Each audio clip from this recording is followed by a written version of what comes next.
Saudações, aqui quem vos fala é Felipe Bambam. Aqui quem fala é Sandro Bastos. Aqui quem fala é Bruno Souza. É assim, é o contrário. Pessoal, vamos falar aqui sobre o segundo episódio de Invasão Secreta, série da Disney, da Marvel, né? Tá no Disney Plus. E, pessoal, abemos série, hein? Bela surpresa.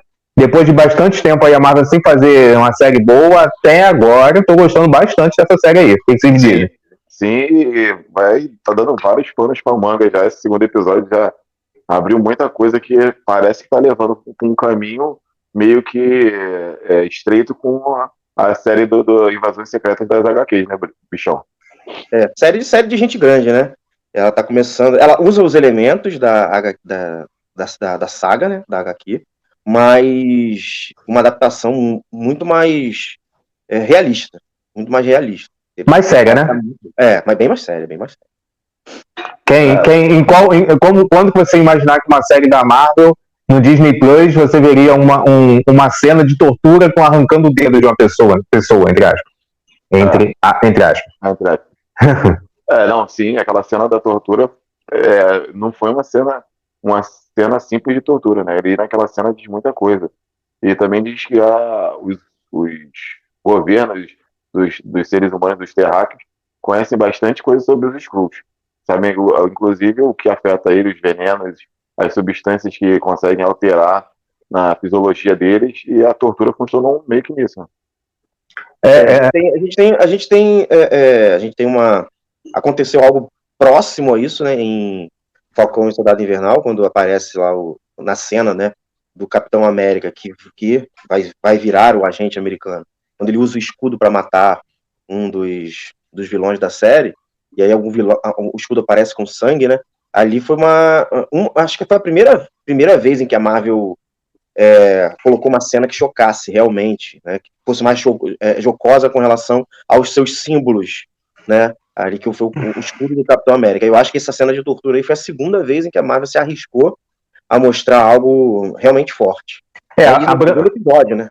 É abrandado um pouco pelo fato de não ser um ser humano, né? Ser um alienígena, mas estava ali na forma de humano e tortura. Na forma de ser humano. E também pelo tom da torturadora, né? Daquela gente do M6 lá, que ela vai meio que zoando, né? Tirando sarro do cara enquanto tortura ele.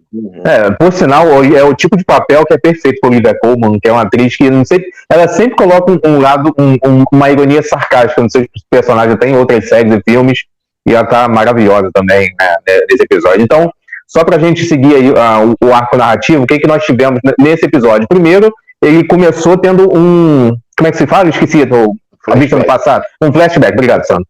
Teve um flashback lá onde o Nick Fury prometeu aos Skrulls, né, que conseguiriam um lar para eles desde que eles ajudassem a proteger a Terra, exatamente. E nisso, né, eles aceitam isso se transformando, né, saindo daquela imagem verde deles, né, da aparência deles para uma aparência humana. E depois, no final do episódio, eu percebi uma referência a esse isso, mas daqui a pouco eu vou chegar lá. E logo em sequência tem aquela cena do trem, em que mostra um diálogo do Nick Fury com o Talos, em que tem um pouco de desacordo, né? Porque eles têm essa questão de... principalmente o chefe lá da Revolução, que eu esqueci o nome agora. Como é que é? Isso. Tem essa questão de que o Nick Fury prometeu uma coisa e não foi capaz de cumprir. E esse é um dos motivos, né? Para ter isso. E eu achei bastante legal, bem legal, na verdade, a conversa do Nick Fury com o Talos, e como o Bruno falou semana passada, que a relação entre os dois estava um pouco abalada, né? E aí teve uma conversa mais franca, o Nick Fury, inclusive, perguntando o que o Talos estava escondendo. E o que os Talos estavam escondendo? Diálogozinho meio chato também, né? Tu achou? Eu gostei. Ele achou a pior paródia, acho, para conseguir arrancar informações dele lá, do Talos, mas funcionou, né? Eu achei que podia ser menos chato aquela contação de história toda de quando ele estava comendo frango frito. Podia ser outra coisa. Então, eu achei, eu não imaginei que fosse chegar naquele ponto, o início daquele diálogo, como o Sandro me falou, eu achei meio que nada a ver, né? Mas é bem tipo de filmes e séries americanos, contar uma historinha de jogo, de uma historinha com relação a uma historinha familiar, né? Pra realmente chegar onde quer. ele não vi também muito sentido, não, ele tem que fazer aquele rodeio inteiro, justamente até porque é o Nick Fury, né? Eu não vi muito próximo à personalidade dele. Acho que essa pegada do Nick Fury agora do Invasões Secretas, dessa adaptação pro seriado, né? Eles botaram o Nick Fury meio sombrio, meio... Então, eu acho que eles estão tentando, porque assim, a gente vê, a gente tem uma figura do Nick Fury ao longo de todos os filmes e séries, né? Ou mesmo que ele não apareça na série, como foi Agente da S.H.I.E.L.D. Mas toda vez que ele é mencionado, ele é alguém que vai resolver qualquer tipo de problema. Tá uma crise mundial, chama o Nick Fury que ele vai resolver. Ele tem sempre uma carta na manga para resolver alguma coisa, né? E eu acho que estão tentando, nessa série, estão tentando tirar isso um pouco dele. É algo que ele não vai conseguir. E eu não sei se vocês percebem, toda vez alguém diz alguma coisa para ele com relação a isso, que ele não vai conseguir resolver isso sozinho. Ele não é ele que vai resolver isso sozinho. Ele não é o super-herói que vai resolver isso sozinho. E a série tá puxando ele para enfraquecer o máximo, talvez para melhorar a reviravolta, né? Porque vai jogando ele para baixo, jogando para baixo, jogando para baixo. Quando chegar no final, ele consegue. Inclusive, de reviravolta, tá de parabéns esses dois episódios, desculpa, que os dois finais dos episódios teve um plot twist do caralho. Vamos chegar no final daqui a pouco. Vamos seguir um pouco a ordem aqui. Não, vamos seguir a ordem, mas eu tô falando. Mas aí, voltando ao diálogo. Tá de parabéns, porque já é o segundo episódio que no final tem reviravolta. E ainda sobre o diálogo do trem, tirando essa parte mais. Essa alongada que o Nick Fury deu para chegar até o objetivo, ele poderia simplesmente, né, fechar a porta ali e descascar, porque ele já sabia, né? Ele já sabia mais ou menos o que tinha acontecido. Estava acontecendo alguma coisa. Mas ali aconteceu justamente o que eu já estava imaginando que pudesse acontecer, né? O Talos realmente estava engasgado com alguma coisa, e eu senti isso no primeiro episódio, que tinha alguma coisa que estava incomodando muito ele, mas ele ainda estava relutante em pressionar o Nick Fury quanto ao que incomodava ele. Até que o Nick Fury, que também, né, estava incomodado com alguma coisa, pressionou o Talos, aí o Talos acabou de resolver a treta ali de uma vez só, né? Eu acho que ele não pressionou o Nick Fury para falar o que ele queria, justamente porque ele estava com o pé atrás, porque ele tinha feito tava com o rabo preso, né? Essa ação por conta própria, sem comunicar o Nick Fury. Essa ação que foi trazer os Skrulls todos, né, do universo, ou pelo menos quase todos, que daria 1 milhão de Skrulls, ou seja... Receberam o sinal, né? O sinal, isso. Receberam o sinal. Ou seja, tem Skrull pra caramba, já tá tudo dominado, vamos dizer assim, como a gente vai ver até no episódio um pouquinho mais pra frente, em alto escalão no governo mundial, né? Eu tinha muito eu desconfiava bastante que o presidente americano era um Skrull. Não é dito que não, mas até agora não é dito que sim. Mas a primeira-ministra da Grã-Bretanha é um Skrull, o presidente da NATO, né, da OTAN, também é um Skrull. Então, essa invasão secreta da TV americana. Essa invasão secreta já começou há bastante tempo, né? Bem antes da série começar. E eu acho que foi também meio nebuloso ainda se o Rhodes é ou não é o Skrull, né? Eu fico muito chateado se ele for, porque o diálogo naquele restaurante, a cena toda aquela cena, todo aquele diálogo ali entre eles foi fantástico. Eu achei ali a melhor cena do episódio. Mas eu acho que eu vou ficar muito chateado se ele for um Skrull, porque eu queria ver o Rhodes naquela posição. Porque ele tendo aquela posição, dependendo de como for terminar essa série, ele vai chegar para a série dele num patamar completamente diferente. Se ele continuar com essa pegada. Aí se ele for até o final nessa pegada, a gente descobrir que ele é um Skrull, e aí vai ter outro Rhodes, que é outra personalidade, né? Aí eu vou ficar muito chateado. Tomara que ele não seja. Antes de chegar na cena de Bison, pode falar. Não, o que eu tô falando é que o diálogo dos dois foi fantástico mesmo, mas eu acho que pode ter servido para reforçar isso, da gente tirar nossa atenção do Rhodes como um Skrull e, na verdade, até porque ele foi para aquela reunião junto com as outras nações e cagando na cabeça, sem preocupação nenhuma, se ia rolar guerra nuclear ou não, mas tô aqui fazendo cortesia e o azar de vocês. Então, antes de chegar nessa cena aí, que eu concordo com o Bruno também, na minha opinião também foi a melhor cena do episódio, né? Aquela conversa lá no restaurante, teve uma conversa ainda no trem que eu achei bem interessante, né? Porque o Talos falando que os Skrulls poderiam viver em harmonia com os humanos. Aí o Nick Fury fala, os humanos não conseguem viver em harmonia entre eles. Eles se entendem. Faz total sentido. Eu pensei, porque o que acontece? Se nós, né, humanos, nós temos diferenças, tem a questão do racismo, preconceitos, só por conta de uma tonalidade de pele, imagina uma raça totalmente diferente, verde, que ainda é uma real ameaça, que você pode se transformar em você fisicamente. Então não tem como isso dar certo. A chance de dar certo é praticamente nula, né? Ele fala, pô, ele demonstra naquele diálogo ali pro Talos que o Talos está vivendo uma utopia igual o Gavric. Só que o Gavric, a utopia dele é, tipo, guerra e tirar a humanidade toda, matar a humanidade toda pra deixar só o... Eu acho que o Nick Fury já começou vivendo a utopia quando ele faz aquela promessa. Na verdade, ele e Carol Danvers fazem aquela promessa, né? E eu acho que tem sido legal na série é a questão realmente de você trazer a reflexão de que os Skrulls não é um povo de vilões, né? Como acontece nas HQs, a gente percebe, a gente entende que os Skrulls são vilões. E aí a série está trazendo aquele sentimento mais de realidade. Não tem como, é difícil você imaginar que um planeta inteiro é um planeta inteiro de invasão de vilão. Bichão, né? Mas ó, no seriado ele não deixa isso muito claro se os Skrulls são vilões ou não são vilões. Porque então, eu acho que ele não deixa claro, mas eles dá indício, como naquela própria reunião entre os líderes, em que uma das líderes ali se levanta, o líder do conselho, né? Ela se levanta se opondo. E até mesmo algumas falas do Gaff, quando ele fala sobre nessa mesma reunião no conselho, e que tem um diálogo entre ele e um outro Skrull ali do conselho, e que eles levantam justamente a questão da gente não ter, eles têm um pensamento de que o ser humano ele não é digno de estar naquele planeta, de estar no planeta. Porque o ser humano destrói o próprio povo, o ser humano tem destruído o planeta, e que ele só vai o que ele vai fazer é acelerar um processo. Ou seja, é quase o que o Thanos estava pensando. Tipo, o Thanos estava errado? Sim, matar metade, destruir metade da vida no universo não é necessariamente a melhor solução para você salvar o universo, né? Mas ele entender que o maior problema, né, e não só do planeta Terra, mas do universo, o maior problema do planeta Terra é que não tem recurso para todo mundo. E aí, quando a gente traz isso para o planeta Terra, na visão dos Skrulls que estão tentando tomar o planeta, e não estão tentando tomar o planeta de forma vou invadir o planeta, quero ser poderoso. Não, é uma questão de sobrevivência. Ele também já percebeu que não dá para conviver com os terráqueos, né? Ou o planeta é de um ou é de outro, não tem como ser. Dos dois. Foi uma promessa eles acreditaram nessa promessa, que não vai ser cumprida porque não tem como ser cumprida.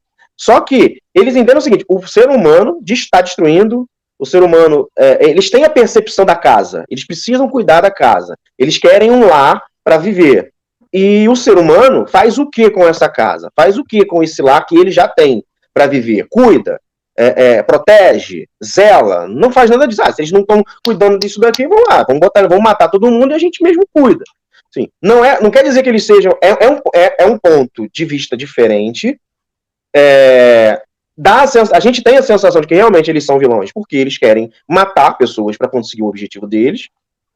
Mas, será que nós, seres humanos, não pensaríamos da mesma forma, ou já não pensamos da mesma forma, ou já não fazemos da mesma forma? Será que nós também não... Será que existe um vilão e um mocinho em toda essa história? Não é dizendo que eles não são vilões, eles são vilões ou eles não são vilões. Será que tem vilão nessa série? Porque, para mim, está muito claro que ali não tem um... Ali é um povo querendo sobreviver, e um grupo, parte desse povo... que está querendo sobreviver, um grupo desse povo quer sobreviver às custas da existência de um outro. Mas será que esse pensamento é de todo mundo? Essa qualificação de vilão e de mocinho eu já vem falando há muito tempo que já está meio por terra. Mas a questão de vilania, nesse caso que eu me referi, foi a questão de causar a guerra. Por exemplo, a gente estava discutindo antes sobre os Skrulls não quererem a guerra ou não querem a guerra, querem proteger, e uma coexistência pacífica com os seres humanos. Mas, naquela mesma reunião que você citou entre os clones dos líderes, né, os Skrulls, como cópia dos líderes de alguns líderes do mundo, a Shirley fala que, no caso, em Skrulls, não foi a guerra que procurou eles que procuraram a guerra. Então quer dizer que não é um povo tão pacífico, entre aspas, assim. Se a guerra não chegou até eles foram até a guerra... Mas ser ou não pacífico não transformam em vilões, né? Sim, não. Também não é. Eu acho os Skrulls bastante parecidos com os humanos na forma de agir. E eu vendo o episódio, eu até lembrei o que o Bichão falou no episódio passado, do episódio do Podcine passado, né, que é a questão dos quadrinhos eles serem maus, entre aspas, né? E na série não, na série é essa dubiedade, há um povo enorme que com forma de pensar diferente, com algumas atitudes que a gente pode considerar vilões ou não. E só em nós estarmos fazendo essa discussão, se eles são vilões, quais as motivações deles, se é justo, se não é justo, eu acho que isso já é um ponto positivo para a série. Porque não é aquela coisa de um vilão porque é ruim, porque teve uma infância difícil, quando acabou. É uma questão complexa que está sendo muito bem construída. Na verdade, essa exposição desse povo Skrulls, eles fizeram uma pegada, uma adaptação para eles serem, como você falou, mais parecidos com seres humanos. E os seres humanos, eles procuram sempre os habitats para dominarem e se estabelecerem. Nem sempre conseguem coexistir com as outras espécies. Então é mais ou menos isso que está acontecendo. Uns tentam coexistir, tanto é que quando o Gravik entra na reunião, que eu já citei agora há pouco, ele tipo, meio que tira sarro deles. Fala assim, vocês já são seres humanos, né? Vocês já usam roupas de seres humanos, já tomam vinho de seres humanos, usam talheres de seres humanos. Aí é tipo assim, vocês já querem viver como eles. E como o Gravik é um extremista, ele fala, não, eles querem destruir esse planeta que a gente quer morar, então vamos limar eles, vamos matar eles, porque eles não servem, eles estão danificando esse habitat que a gente tanto quer, então vamos tirar eles, já que eles estão se matando mesmo. Ele até fala, vamos acelerar o processo. Eles já estão no processo de autodestruição, a gente só vai acelerar o processo. Agora, eu acho, mesmo com essa rusga entre o Talos e o Nick Fury, eu acho que o Talos vai se manter fiel ali. Porque eu acho que já seria. Eu tô achando que sim. O que eu acho que quem vai mudar de lado é a personagem. Gaia, Guia, alguma coisa assim. Gaia. É a filha dele. A Elisa Clark. Eu acho que ela Emily Clark. A Emily Clark, isso. Eu acho que tá bem. Eu acho que tá bem claro pra mim que ela vai mudar de lado. Na própria escalação dela, né? Ela não tem muito essa cara de vilã, não. Até foi em Game of Thrones. Um pouco, mas foi aquela vilã meio não vilã. Ela já começou a ter ações que estão mudando de lado já. Sim. Então eu acho que o Talos vai ter. Isso é só achismo, né? O Talos é achismo, eu tenho praticamente certeza que vai começar a mudar de lado ali. O Talos naturalmente é um vilão, então eu tô esperando que ele seja em algum momento ele vire. Eu sinceramente eu não sei até. O bom desse seriado é que até agora você. Parece que esse fio da meada só vai se embaraçando mais. Porque você a gente só tem achismo, né? Acho que tem mais 4 episódios e a gente não tem certeza de absolutamente nada. Você acaba vendo outros elementos que parece que embaraçam mais esse meio de campo em relação a seres humanos e Skrulls. Agora, não sei se vocês repararam isso, que eu ia falar no início, mas já chegou o momento. Quando o Nick, lá no início do episódio, quando o Nick Fury pede para ajuda dos Skrulls, eles vão se transformando, né, em humanos fisicamente, naquela reunião dos humanos influentes, né?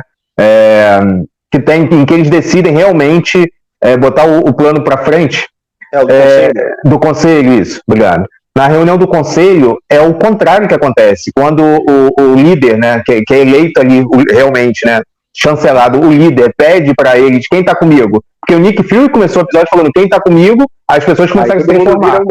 Aí, quando o jogo virou, quando os Skrulls vão ter uma outra atitude, ele fala quem tá comigo, não posso falar, né, mas quem tá comigo, e eles passam a se transformar de humanos, eles passam para Skrulls, mostrando ali até fisicamente que eles já mudaram de lado, né? Sim, isso eu também entendi assim. Quando era o Skrull que tinha que dar um apoio ao Nick Fury, um ser humano, eles se projetavam como seres humanos, e ao contrário, eles voltavam à forma normal para mostrar o apoio a um Skrull semelhante. Daí, falar um negócio, cara, você tem a opção de, lá em 1997, lá, quando o Nick Fury pede para os Skrulls ajudar eles. Você é um Skrull, você tem a possibilidade de virar quem você quiser. Só virava gente feia, cara. Que porra é essa? Eu fiquei olhando assim. Eu falei, cara, você pode virar quem você quiser. Você vira a pessoa. Ela ia ter concorrência, todo mundo ia querer ficar igual a mim. A mulher lá atrás virou uma mulher careca e feia. A mulher tinha o cabelo baixinho e feia. Então, como é que tu pode virar quem você quiser? Você vira a pessoa feia. Essa era a menor do problema deles. Te garanto. Então, pessoal, vamos pro plot do final aí, que pode gerar muita coisa, né? Que o Nick Fury chegando em casa, encontrando a esposa, e a esposa é uma Skrull. Uma Skrull. Uma Skrull, né? Eu não duvido nada se aparecer um Skrullzinho aí, filho do Nick Fury também. Então, sobre isso, tem uma referência nas HQs, porque ele realmente se envolve com uma Skrull, mas ele se envolve com uma Skrull sabendo que ela é Skrull. No caso, que acontece na série. Eu não sei, porque na série ela tá cortando. É verdade. Skrull, e quando ele entra, ela já não tá mais como Skrull. É verdade. Né? Então não dá.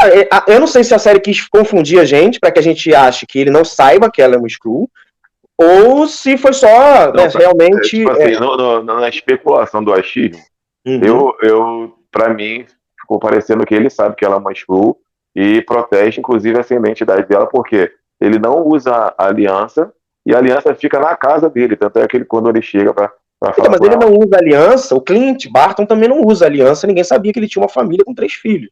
Então, pra proteger justamente essa identidade que. Eu acho que é pra proteger o fato dele ter casado. Uma esposa e uma esposa Skrull, né? Não, mas eu acho que acho que todo mundo ali, o próprio Gavião tem uma família que só o Nick Fury sabia. O Nick Fury e a Natasha sabia o que ele tinha. Nós passamos por plot twist do final, cara, mas nós esquecemos um componente muito importante no meio pro final do episódio, que reforça uma coisa que aconteceu também na saga das HQs. A desenvolvimento do Super Skrull. É verdade. E a análise do DNA dos super-heróis. Tem lá o DNA do Groot, do Obsidian, de um demônio de gelo. Isso. Então, porque no HQ eles usam os poderes do. O Super Skrull tem os poderes do Quarteto Fantástico. Mas como ainda não existe o Quarteto Fantástico, né? Então, olha só. Teoricamente não existe ainda, né? Já te digo que no próximo episódio vai aparecer o Super Skrull aí pra gente, né? Então, mas no trailer, né, já é spoiler, né? Porque o trailer já deu um spoiler. No próximo episódio? O Griffith ele aparece. Não, antes de iniciar a série. Tá. O trailer da série. O Griffith aparece já usando os poderes do Groot, com o braço esticando. Né? Então, eu não sei se. Porque já tem. Pelo que parece, eles já estão reproduzindo isso em alguém, em alguns Skrull. Sim, mas. Né? Aí eu não sei se eles vão fazer tipo um grupo de elite Skrull, e todo mundo tem esse poder, ou se vai acontecer alguma coisa, uma reviravolta, que o próprio Griffith vai dar isso pra ele. Tanto é que isso vai acontecer que, no diálogo do Rhodes com o Fury, o Rhodes pergunta se não é melhor chamar eles, se referindo aos Vingadores. Na reunião dos líderes lá, que são os Skrulls, eles perguntam, e aí, se os Vingadores voltarem, o Gravik já fala que tá resolvendo isso, que ele não ia tentar esse golpe sem se preocupar com os Vingadores, e depois, logo em seguida aparece ele chegando lá na instalação nuclear e a Gaia seguindo o general lá do Gravik até um laboratório com uma médica lá, né, uma cientista fazendo experiências, e ela pega o nome e vai lá no computador e puxa quando aparece a lista lá, o Groot, o encabeçamento da lista e outros heróis. Aparece o do Obsidian e de um demônio lá de gelo, lá do planeta do Loki.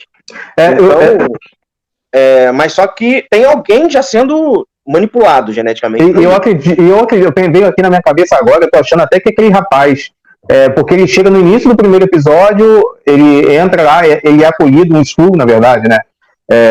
Ele é acolhido, aí ele fica meio escanteado, aí é apresentado, depois tem uma missão que ele só fica no carro, tipo, ele tá a passeio, entre aspas. Então eu acho que narrativamente falando faz sentido ser ele, pra ele ter uma importância essa que tá mostrando. Mas por que? Será que vai ser só ele? Porque o trailer, tem um trailer que apresenta o próprio Gráfico usando os poderes. Será que vai ser só um? O Bambanha Desculpa, Sanabrini, se é pra enfrentar os Vingadores, deve ser bem mais de um, né? Eu acho que faz sentido. Ou então cada um tendo um poder diferente. E nessa referência que você falou, inclusive a Gaia, quando o Gravik chega perto dela, né? Ela tá vendo lá a lista dos heróis, ou super-humanos, ou alienígenas que eles estão copiando os poderes, e ela troca de tela rapidinho, quem aparece na outra tela é justamente esse cara que você referiu. Então, não tinha nem reparado isso, Sandro. Então, tem mais sentido ainda. Que ela fala que ele tá se dando bem, que ele tá avançando. É verdade. Lembrei agora, você falou a verdade. Verdade. Pode ser mesmo. Então, pessoal, o que vocês acham aí que vem pro próximo episódio? Não faço a mínima ideia. Eu acho que a gente vai ter. Eu acho que a gente vai aparecer aí mais informações sobre o Super Skrull. E eu acho que a gente vai ter mais informações sobre a família aí do Nick Fury. Se for só a esposa, se tiver a esposa e um mini Skrull aí. Será que o Hulkling que é um híbrido de Kree com o Skrull, vai ser na série adaptado para ser um híbrido de Skrull com o ser humano? Pode ser, porque ele participa dos Novos Vingadores, não é isso? Jovens Vingadores. Jovens Vingadores, isso. E eu vi alguma coisa, tipo, relacionada em outros sites e tal, que aparece meio que uma animação do Hulk. Eu vi algumas situações. E ele nunca foi citado em nenhuma série ou filme da Marvel, por sinal. Porque tem gente que, não sei como, já tá um episódio na frente. Já tem gente que já viu o segundo episódio semana passada, já viu o terceiro essa semana. Então, podem estar adiantando. Não sei como, porque é mundial. Também não sei não, mas tem gente que já tá falando, inclusive tá gravando vídeo sobre. Aí eu prefiro evitar, cara, o máximo de spoiler possível. Não, essa série, qualquer spoiler pode acabar muito. Eu só vejo a chamada, assim, entendeu? Não, eu fujo. Então, pessoal, acho que a gente já falou bastante aí sobre o segundo episódio, falamos bastante coisa, é uma série que todo episódio tem bastante coisa aí pra gente comentar. Todo episódio tem um plot twist no final aí. Poderíamos continuar aqui falando um tempão ainda sobre a série, tem bastante coisa pra ser dita, mas conseguimos discutir bastante coisa resumidamente. Então, quem vai fazer o nosso pedido aí semanal, o pedido de todo vídeo? Você, Sandro? Pode ser, tamo junto. Então, gente, mais um vídeo aqui de uma nova saga da gente do Pod Cine, gravando episódio por episódio, falando para vocês nossas impressões e destrinchando. Então, agora mais do que nunca, vocês têm que ativar o sininho, ir lá e botar em todas, para toda semana vocês receberem a notificação de um novo episódio do Invasões Secretas. Se não é inscrito, se inscreve, curte, compartilha, porque a gente precisa de vocês para conseguir alcançar nosso conteúdo o máximo possível. Valeu, galera!